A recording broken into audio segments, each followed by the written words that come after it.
akan saya sampaikan bahwa Ya. di Jawa Tengah saat ini itu lingkungan rusak total.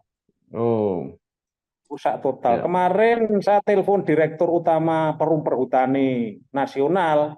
Saya ya, tanya jumlah hutan di Jawa ya, sebelum kebijakan Jokowi itu berapa? ya, ya, Menurut beliau itu ya, ada 2.400.000 ya, hektar. ya, Belum Pak Jokowi membabi ya, buta, membagi kepada rakyat. ya, Padahal dari 2.400.000 hektar itu ya, baru 19% dari luasan Pulau ya, Jawa. Padahal ya, idealnya antara ya, luas daratan dengan luas hutan itu harus 70% ya, berbanding 30%. Lah ya, baru 19% itu aja luasannya 2.400.000. ya.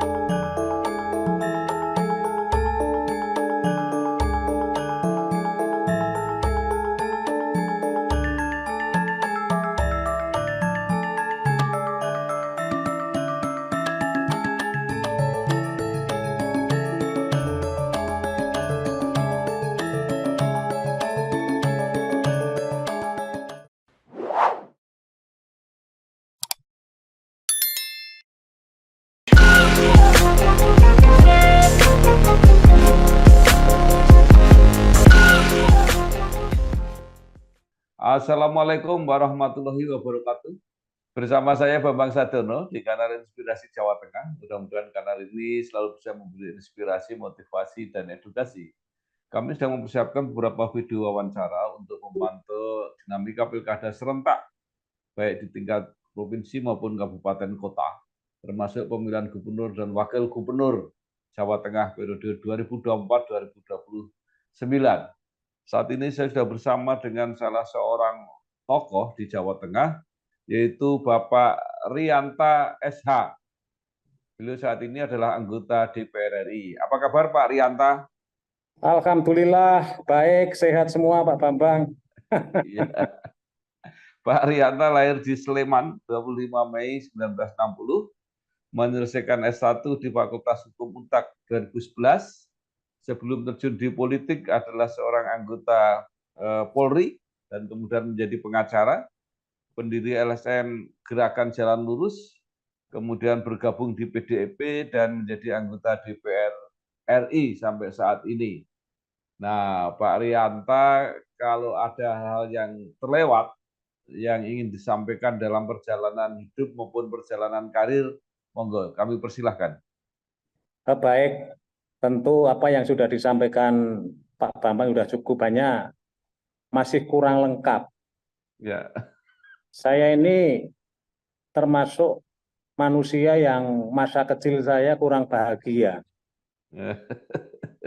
Jadi kurang bahagia secara ekonomi. Tapi kalau secara sosial, karena liar, tentu bahagia sekali. Ya. Jadi saya masih ingat betul, karena orang tua saya, bapak saya itu kuli pasar. Ya. Kalau pati Bluro, Purwodadi dulu, guluk. Ya. Ya itu suka mikuli klopo, mikuli gulo, mikuli beras, Ya. dan macam-macam. Kadang kewadian kalau di pasar Beringharjo, itu saya masih ingat betul. Kemudian ibu saya orang yang tiap pagi itu jualan ketuk. Jadi Ya. ketuk mawur dari telo jendal itu. Jadi telo jendal itu Ya. telo tapak.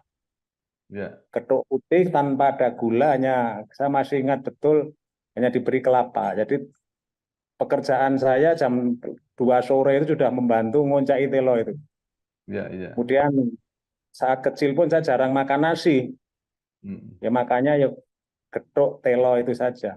Jadi sekali lagi saya itu masa kecil yang kurang bahagia itu. Ya. Maka setelah dewasa jadi sakti, Pak. Wah, mudah-mudahan amin. Kemudian ada yang Banyak. terlupakan lagi. Ya. Sekitar tahun 77 saya itu menggelandang di pasar sore Kaliwungu, Kendal. Ya. Jadi saat itu di Kaliwungu itu masih ada pasar sore, pasar pagi. Pasar sorenya itu di masjid besar sekarang yang sudah dibongkar. Ya.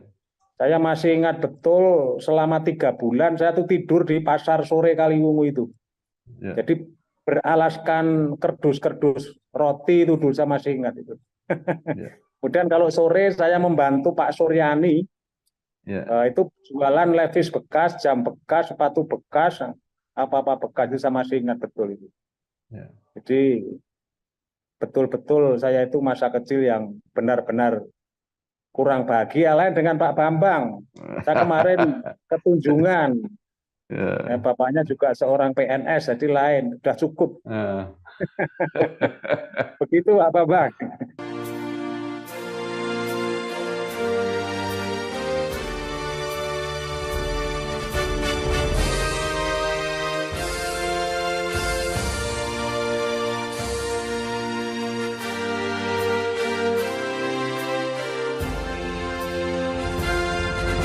Nah, luar biasa dengan perjalanan seperti itu.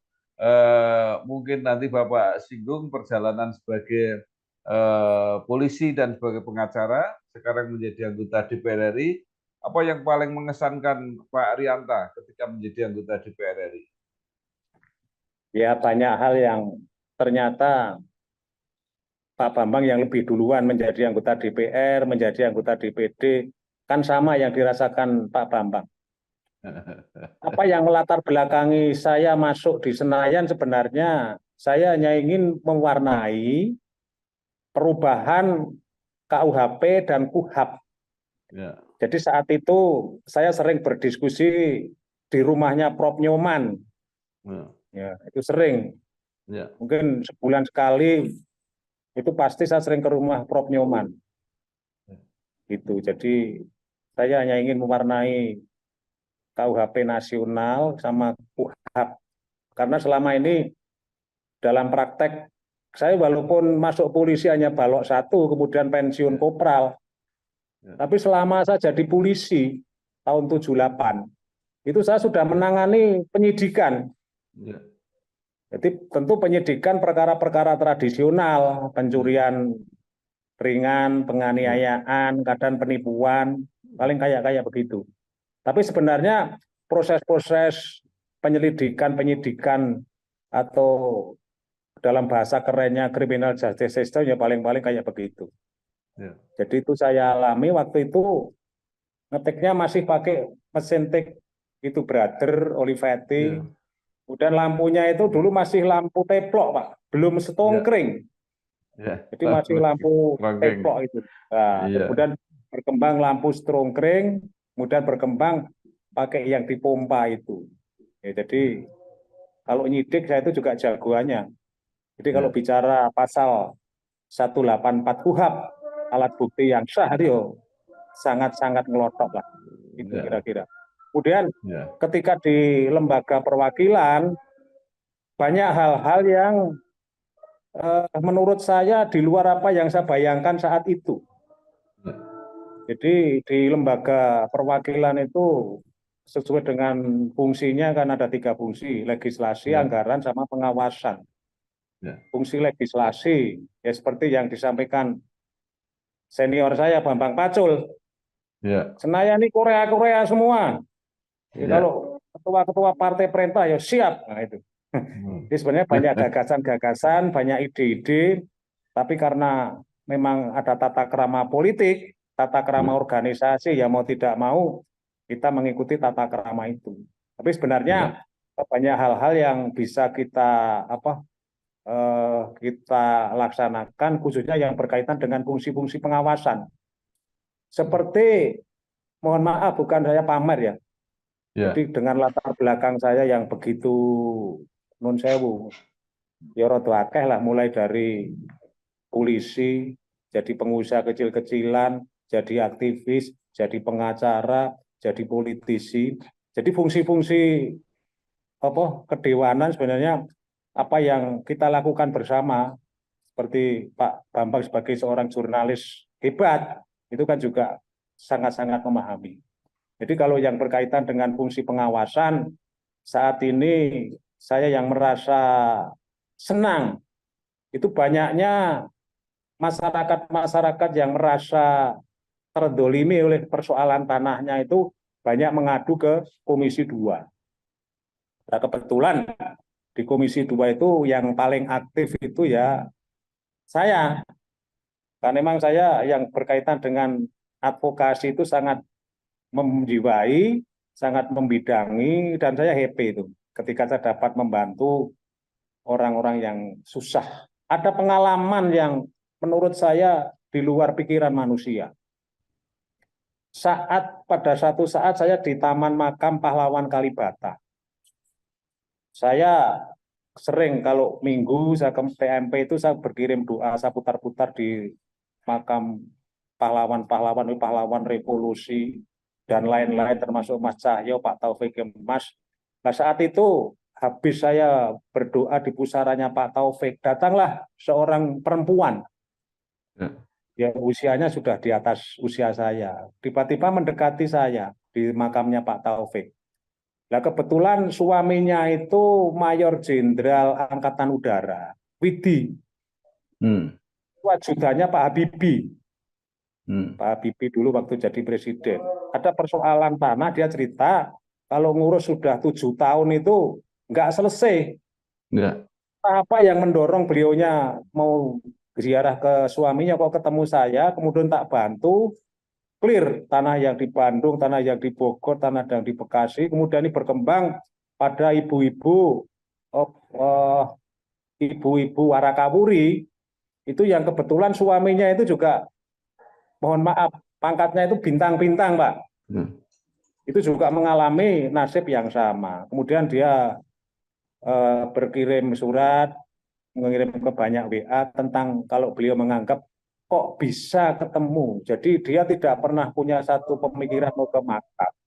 Tapi tiba-tiba saat itu kok seperti ada dorongan apa itu. Jadi saya sampai menangis waktu itu. Itulah kira-kira apa yang saya lakukan itu berkesan. Termasuk saya membantu orang Juwangi yang 54 tahun mengurusin tanahnya di BPN Boyolali. Termasuk saya membantu 536 warga Kendal korban jalan tol Batang Semarang. Itu alhamdulillah clear. Ini kalau nggak salah tinggal 16 bidang. Jadi 7 tahun nggak clear-clear. Inilah pengalaman-pengalaman yang saya merasa senang. Itu Pak Bapak. Iya, luar biasa. Pak Rianta memperjuangkan warga yang bukan di dapilnya ketika menjadi anggota DPR RI. Nah, sekarang termasuk pertanyaannya, saat ini di Sumut, di Kalimantan Timur, di Sulawesi Barat, Pak Bambang. Luar biasa. Kalau Surabaya dan sekitarnya, Jakarta dan sekitarnya itu sudah terlalu biasa. Termasuk kawan-kawan wartawan di Jakarta, itu banyak yang saya bantu. Baik. Pak Rianta baru saja mendaftar di PDI Perjuangan Jawa Tengah untuk menjadi calon wakil gubernur. Pertanyaan saya, kenapa tidak nyalon gubernur? Ya, sebagai orang harus tahu diri, Pak Bambang. Karena ada tata krama. Kalau lebih halusnya, kita sebagai manusia kendeng, ada subosito. Yang manusia kendeng itu kadang-kadang juga gendeng, juga kadang-kadang nyamin. Jadi sebenarnya saya itu ingin memberikan satu pembelajaran. Kenapa toh di Jawa Tengah itu yang katanya kalau menurut Pak Lutfi itu sebagai Putri Nusantara. Ketika Pak Lutfi begitu banyak gambar di pelosok-pelosok desa di Jawa Tengah, kok tidak berani? Ya, saya tampil bagaimana untuk memberikan satu contoh. Karena di Jawa Tengah kan banyak politisi-politisi hebat. Nah, harusnya saya ingin politisi-politisi itu bisa bagaimana ada satu keinginan untuk bisa mengambil peluang-peluang yang berkaitan dengan karir politik mereka. Nah, inilah kenapa kok apa ya? Saya melihat itu suara-suara yang saya tangkap itu, wah ini elektabilitasnya Pak Kapolda ini luar biasa. Gambarnya Ya, juga sudah luar biasa sampai ke RT ya, RT itu ada semua. Lah saya mencoba iya, bagaimana membangkitkan semangat kawan-kawan politisi untuk bagaimana ikut berkompetisi. Karena intinya iya, seorang politisi masuk politik itu kan ingin merebut kekuasaan politik secara konstitusional. iya, Sini tampil dong. Jadi iya, kalau saya iya, berharap di seluruh Jawa Tengah itu mulai dari politisi, mulai dari pengusaha, tokoh agama, mungkin iya, kawan-kawan jurnalis, kawan-kawan iya, aktivis. Ayo kita iya, munculkan semua. Seperti yang iya, sudah dilakukan Pak Bambang ini dalam rangka memberikan satu edukasi pabrik. iya. Kira-kira itu Pak. Jadi Baik, kenapa tidak ke gubernur? Ya iya, saya harus tahu diri dong. iya. Saya itu Pak, siapa?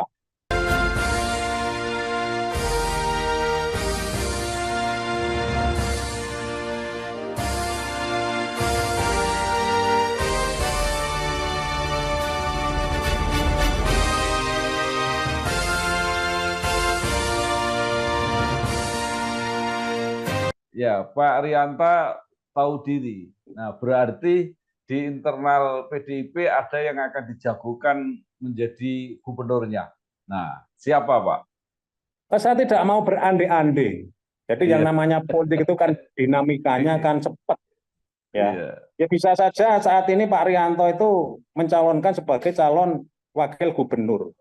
Tapi iya, karena pertimbangan-pertimbangan lain, bisa saja nanti iya, partai memberikan mandat kepada Pak Rianto untuk bagaimana maju sebagai gubernur Jawa Tengah. Ini politik. iya, iya, Kan PDI Perjuangan sebagai partai yang sudah matang, iya, partai yang sudah begitu berpengalaman, tentu akan iya, mempertimbangkan banyak hal. iya, Yakinlah. Jadi iya, apapun yang akan terjadi besok itu kita pun tidak tahu iya, kok. iya. Kalau orang Jawa Baik, kan harus percaya Pak Bambang. iya, iya, Siji pesti, loro iya, jodoh, telu iya, tibaning wahyu, papat iya, derajat, limo bondo. Ini kagungane Gusti Allah. Tapi iya. manusia, ya bagaimana untuk Baik, iya, bisa ke sana karena ini persoalan politik ya politisi harus mestinya iya, bagaimana bisa punya satu cita-cita setinggi langit seperti yang disampaikan Bung Karno, gantungkan cita-citamu setinggi langit. iya, Nah, saya sudah mencoba sebagai seorang iya, proletariat, hmm, katanya bisa menjadi tokoh nasional, iya. bisa masuk Baik, di RRI Pak Bapak. Pak Pak Arianta, luar biasa. PDIP di Jawa Tengah bisa mencalonkan sendiri tanpa koalisi, tapi kelihatannya semua partai tetap membuka kemungkinan untuk berkoalisi. Nah, Pak Arianta selain mendaftar di PDIP, apakah punya rencana juga mendaftar di partai-partai lain? Saya tidak akan mendaftar di partai lain. Jadi kalau seorang politisi itu bedanya ya politisi yang sungguhan sama petualangan politik. Nah, politisi itu ceto. Iya, Jadi ideologinya ceto. Nah, abang iya, ya abang. iya, Nah, hijau ya hijau. Nah, kuning iya, kuning. Jangan iya, mau ngabang daftar neng hijau, daftar neng iya, kuning, daftar neng putih ini iya, menjadi tidak ceto menurut saya. Jadi iya, kalau saya eh, bagaimanapun juga harus berkomitmen karena mohon iya, maaf eh, orang-orang Jawa Tengah tiga, orang-orang Jawa Tengah iya, sebenarnya itu kan anak-anak ideologisnya Bung Karno semua sebenarnya iya, menurut pandangan saya. Jadi monggo iya, kita berbagi tugas seperti iya, Pak Bambang untuk duduk manis di kuning ya. Monggo saya tetap di iya, merah. Jadi saya nggak akan iya, mendaftar kemana-mana selain ke PDI Perjuangan yang memang itu sudah menjadi satu pilihan akhir saya dan mungkin keluarga kecil saya. Nah, Pak Arianta, yang mendaftar di PDI Perjuangan pasti banyak, baik dari kader maupun dari luar kader. Nah, apa yang Bapak tawarkan supaya PDI Perjuangan ini akhirnya memilih Bapak? Saya kira apa yang sudah menjadi ideologi partai, apa yang menjadi pemikiran-pemikiran besar Bung Karno, itu yang akan saya tawarkan.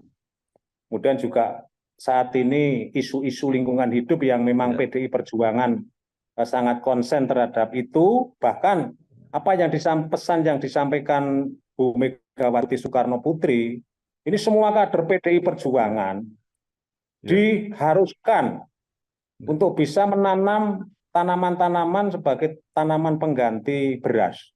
Ada saupun, ada pisang, kemudian ada ketela, ada cantel. Cantel itu apa, sorghum apa ya? Yang cantel kalau di tempat saya. Mungkin kalau di Bluro itu bangsanya bili, bulu, gadung. Hanya tanaman-tanaman yang bisa sebagai pengganti. Kemudian juga akan saya sampaikan bahwa di Jawa Tengah saat ini itu lingkungan rusak total. Rusak total. Kemarin saya telepon Direktur Utama Perum Perhutani Nasional. Saya tanya jumlah hutan di Jawa sebelum kebijakan Jokowi itu berapa? Menurut beliau itu ada 2.400.000 hektar. Belum Pak Jokowi membabi buta, membagi kepada rakyat. Padahal dari 2.400.000 hektar itu baru 19% dari luasan Pulau Jawa. Padahal idealnya antara luas daratan dengan luas hutan itu harus 70% berbanding 30%. Lah baru 19% itu aja luasannya 2.400.000. Pasca kebijakan Pak Jokowi berkaitan dengan penghutanan sosial itu sudah diambil oleh Kementerian Lingkungan Hidup 1,3 juta hektar. Jadi yang dikelola Perum Perhutani saat ini tinggal 1,1 juta hektar. Kalau di Pati mulai banjir, kemudian Gerobokan mulai banjir, Demak mulai banjir, Kudus mulai banjir, dan lain-lain mulai banjir. Saya ingin masyarakat mencatat apa yang saya sampaikan ini. Ini baru tahun pertama awal bencana yang serius. Catat. Karena saya puter, jadi dari perbatasan Jawa Tengah sampai ke daerah Madiun, jadi itu masih ke sampai ke sekitar. Itu hutan itu sudah habis total. Termasuk di wilayah Blora. Jadi Blora itu ada KPH Blora, ada KPH Cepu, ada KPH Randu Blatung. Itu semua sudah habis. Bahkan tanaman-tanaman yang usianya baru KU4 ini 40 tahun, itu sudah ditebang habis. Nah ini harus menjadi isu utama, bagaimana ini menjadi satu hal yang harus diperhatikan seperti yang disampaikan Bu Mega, konservasi lingkungan, global warning itu. Itu Pak Bambang. Ya, Pak Rianta, apakah jabatan gubernur itu memang tidak punya peran untuk mengurus masalah lingkungan itu? Jadi kelihatannya apakah Gubernur Jawa Tengah yang selama ini tidak melakukan apa-apa? Jadi begini Pak Bambang, gubernur itu kan sebagai representasi pemerintah pusat di daerah. Tentu apa yang menjadi kewenangan pemerintah pusat itu juga dilakukan atau dilaksanakan oleh gubernur. Tapi selama ini kalau saya melihat anggaran, kebijakan politik anggaran di provinsi maupun kabupaten kota, itu kan hanya itu aja. Jadi nomenklaturnya sejak zaman Joba Jujo sampai hari ini yaitu. Dari nomenklatur itu hanya ditambah sesuai dengan inflasi. Ini yang menyedihkan. Jadi yang menyedihkan ini. Jadi sebenarnya kalau saya bukan seorang gubernur maupun bupati wali kota, tapi bagaimana politisi khususnya teman-teman yang ada di lembaga perwakilan, DPR provinsi maupun DPR kabupaten kota, itu harusnya punya satu visi-visi ke depan yang berkaitan dengan apa-apa yang menjadi kewenangan pemerintah pusat. Termasuk saat ini yang berkaitan dengan kerusakan lingkungan, yang berkaitan dengan perizinan pasca Undang-Undang Cipta Kerja. Ini sektor usaha itu menjadi kesulitan untuk mengurus izin. Contoh seperti izin sumur dalam. Kemudian pertambangan. Ini semua diambil alih pusat lewat online. Padahal belum semua warga masyarakat kelompok kepentingan di situ paham tentang teknologi Ya. internet. Ini yang menjadi Ya. persoalan. Bahkan Baik. sekarang yang berkaitan dengan sumur dalam, itu Ya. izinnya sampai ke Bandung. Ya. Di badan apa yang itu di bawah Kementerian PU. Ini yang Ya. sebenarnya menjadi Baik. satu pemikiran politik kawan-kawan DPRD provinsi maupun kabupaten kota untuk bagaimana agar roh daripada reformasi yang ingin memberikan satu layanan cepat murah itu bisa terrealisasi. Ini tidak bisa. Ya. Atau Baik. hanya izin Pak. tambang untuk pemerataan Ya. tanah saja harus sampai ke Ya. nasional.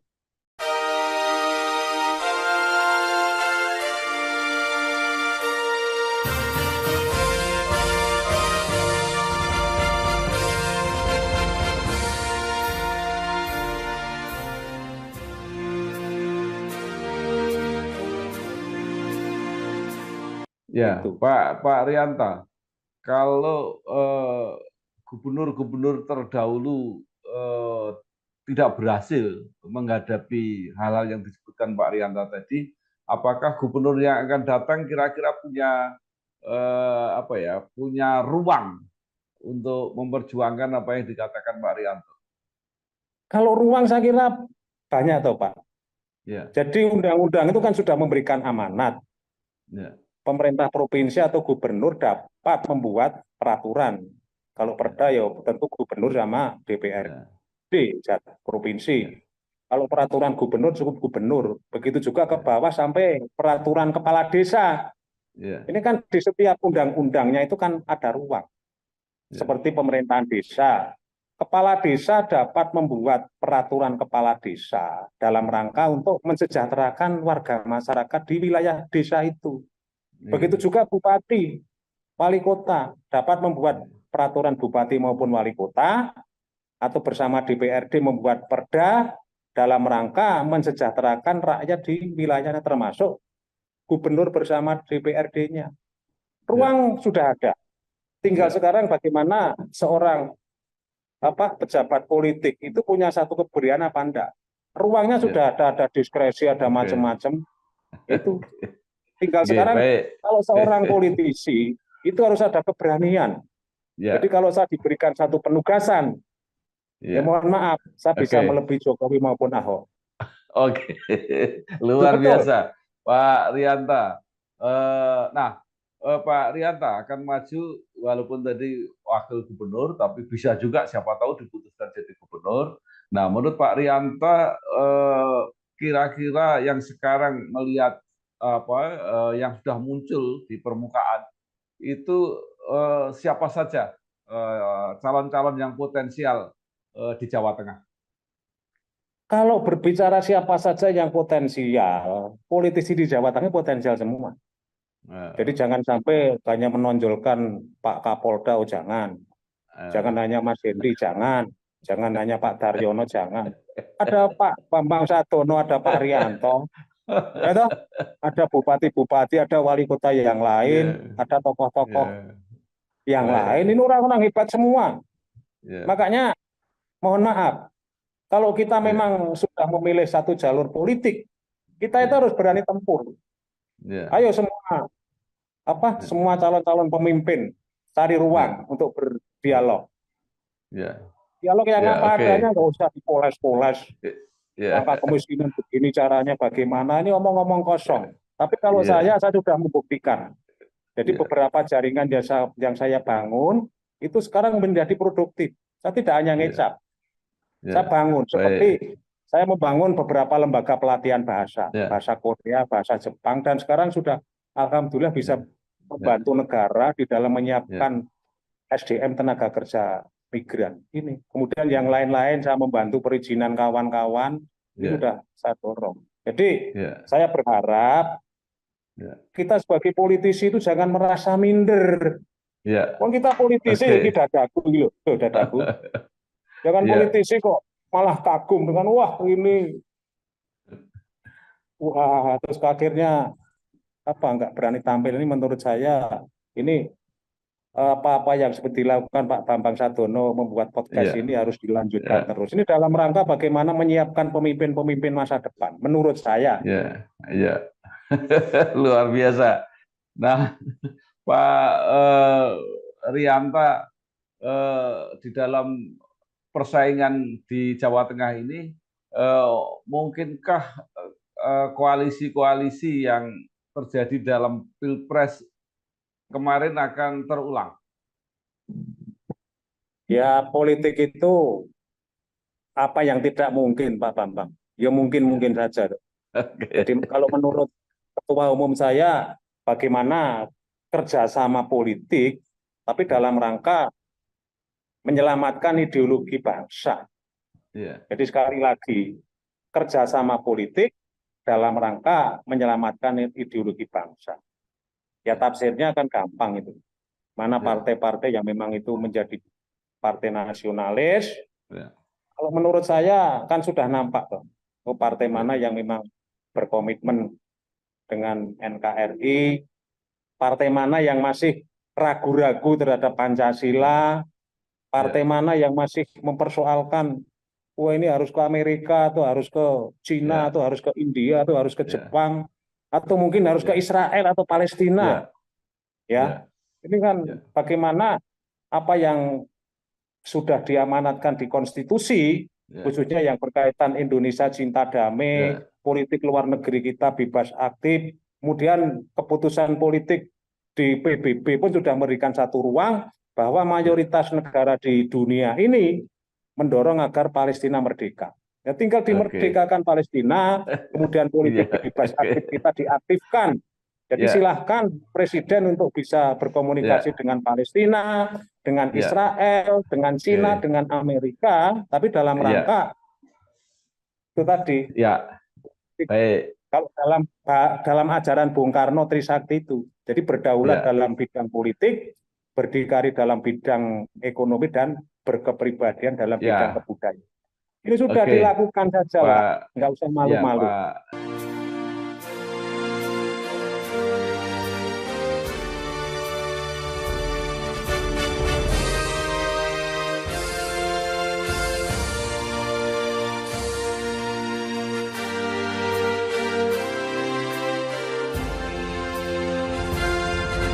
Ya, Pak Rianta, banyak orang yang mengatakan bahwa pilkada ini masih akan banyak diwarnai oleh praktek-praktek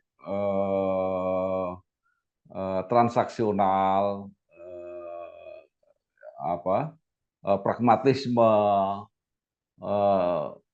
pengaruh-pengaruh yang bersifat finansial dan sebagainya. Bagaimana menurut Pak Rianta? Ini harus disudahi.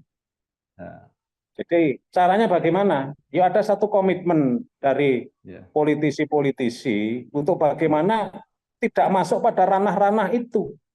Dan harus memahami sebenarnya berapa toh penghasilan seorang bupati, seorang wali kota, seorang wakil bupati, wakil wali kota, seorang gubernur, seorang wakil gubernur, ini penghasilan sahnya berapa? Ini harus kita realitas. Ya. Kalau dengan mahar-mahar yang begitu tinggi, kemudian praktek transaksional maupun money politik masih dibiarkan, ini nggak masuk akal. Nah, oleh karena itu, ini bisa diatasi ketika masyarakat Indonesia, khususnya kawan-kawan NGO, kawan-kawan media, untuk bagaimana bisa melakukan pengawasan-pengawasan, termasuk pengawasan-pengawasan yang berkaitan dengan praktek penyelenggaraan pemerintah negara, harus diawasi. Jadi jangan dibiarkan. Karena kalau dibiarkan, saya khawatir. Jadi orang-orang yang ikut berkompetisi di dalam pilkada bupati, wali kota maupun gubernur, ini orang-orang yang sebenarnya punya masalah hukum. Jadi punya masalah hukum. Jadi oleh karena itu saya mendorong, kalau memang merasa ada masalah hukum, saya sarankan, artinya hukum itu ada pidana korupsi. Saya sarankan tidak usah ikut berkompetisi. Karena dengan kondisi yang sekarang, kemudian dengan praktek-praktek politik yang saling ini kan saling menggantung. Ya. Kalau kotor saya yakin nanti dihabisin oleh orang lawan politiknya. Karena itu ketika kotor ya sadar, saya kotor nggak usah ikut kompetisi. Ini menurut pandangan saya, Pak. Ya, ya, baik. Dan ini tugas Pak. NGO, tugas Ya. LSM untuk bisa bagaimana bisa melakukan satu upaya-upaya pengawasan. Yang ini memang pengawasan itu mutlak diperlukan. Jadi jangan sampai praktek penyelenggaraan pemerintahan atau kekuasaan ini dibiarkan tanpa kontrol. Lakukan kontrol. Oke, Pak Rianto, terakhir, apa harapan Bapak yang ingin Bapak sampaikan kepada masyarakat Jawa Tengah supaya pilkada ini nanti berjalan sebagaimana mestinya, tidak ada pelanggaran-pelanggaran seperti yang disebutkan oleh Pak Rianta, dan akan menghasilkan pemimpin yang benar-benar akan berjuang untuk kepentingan rakyat Jawa Tengah. Saya menghimbau kepada warga masyarakat Jawa Tengah, khususnya diriku, untuk bagaimana melakukan tobat. Jadi kalau selama ini melihat kehidupan politik menjadi anggota DPR itu kan, oh iya. Tapi kenyataannya kan juga hanya begini ya. Apalagi kalau menjadi anggota DPR provinsi, kabupaten, kota. Paling ya penghasilannya sebegitu. Coba itu harus kita sadar diri. Kemudian jangan sampai bermain anggaran. Jadi sekali lagi, jangan sampai bermain anggaran. Masyarakat itu tidak buta. Jadi masyarakat itu tidak buta. Nah, ini yang kalau saya melihat praktek-praktek tidak baik, coba anggaran-anggaran yang diberikan itu dilaksanakan hanya kayak gitu, kegiatan 2 hari sudah jebol. Kemudian juga saya menghimbau kepada siapapun, sekarang khususnya partai-partai yang ada di DPRD Provinsi Jawa Tengah maupun kabupaten kota, termasuk bupati, wali kota, dan gubernurnya nanti, untuk bagaimana sadar diri bahwa pendapatan asli daerah dari daerah itu yang paling besar, paling utama bersumber dari pajak kendaraan bermotor dan bea balik nama kendaraan bermotor. Saya sangat sedih ketika dulu sahabat saya Pak Ganjar mencalonkan diri sebagai gubernur, menawarkan di dalam setiap tahun akan diberi anggaran 2,5 triliun untuk jalan provinsi, tapi baru berjalan 1,5 tahun berhenti. Makanya mohon maaf, panjenengan wong Blora, aku wong Pati. Jalan dari Ngawen sampai Tudanan sampai Pati, maksudnya jalan provinsi masih kayak begitu. Kemudian jalan dari Gabus, Ulur, Purwodadi sampai ke Sragen, Ketangen juga kayak begitu. Kemudian lain-lain jalan provinsi antara Dieng sampai Batang, Dieng sampai Banjarnegara juga kayak begitu. Ini harus sadar bagaimana ini harus ada satu perubahan kebijakan politik anggaran, bagaimana pengelola anggaran yang kembali lagi, kalau nomenklaturnya hanya begitu-begitu saja, kemudian tiap tahun dinaikkan, disesuaikan dengan inflasi, ini kan. Jadi oleh karena itu, saya ingin semua yang mencalonkan diri berani berbicara apa adanya. Artinya, marilah kita melakukan tobat. Kalau kemarin kita melakukan hal yang kurang baik, itulah berhenti. Kemudian masyarakat juga harus kita cerdaskan untuk bagaimana bisa berperan sebagai masyarakat yang memang benar-benar mencintai Republik ini. Karena pada hakikatnya menurut saya, orang yang menerima jabatan, orang yang menerima amanah, itu identik dengan penderitaan, Pak Bambang. Menurut saya ya. Mohon maaf, saya tiap hari itu puluhan orang minta advokasi di seluruh Indonesia. Betul. Ini menurut orang yang tidak amanah, ini penderitaan. Tapi menurut saya, ini saya benar-benar menikmati dengan hati yang tulus. Dan saya mengingatkan juga tokoh-tokoh nasional seperti Pak Agus Salim, Pak Hatta, Bung Karno, itu menjadi presiden, menjadi perdana menteri, itu tidak punya apa-apa. Bahkan yang namanya Pak Agus Salim itu perdana menteri omah ngontrak, baru jadi perdana menteri total ranti opo-opo, termasuk Bung Karno sampai melelangkan pecinya. Ini dah tokoh-tokoh yang harus kita adani. Begitu Pak Bambang. Baik. Terima kasih sekali Pak Rianto Esa, anggota DPR RI, calon wakil gubernur dan mungkin calon gubernur juga di Jawa Tengah, sudah menyampaikan apa yang ingin diperjuangkan. Mudah-mudahan jalannya dipermudah dan kalau berhasil benar-benar bermanfaat untuk seluruh masyarakat Jawa Tengah. Selamat Amin, berjuang Pak Pak Bambang. Rianta. Ya, Sukses. amin. Wassalamualaikum warahmatullahi wabarakatuh. Waalaikumsalam. Salam seger waras.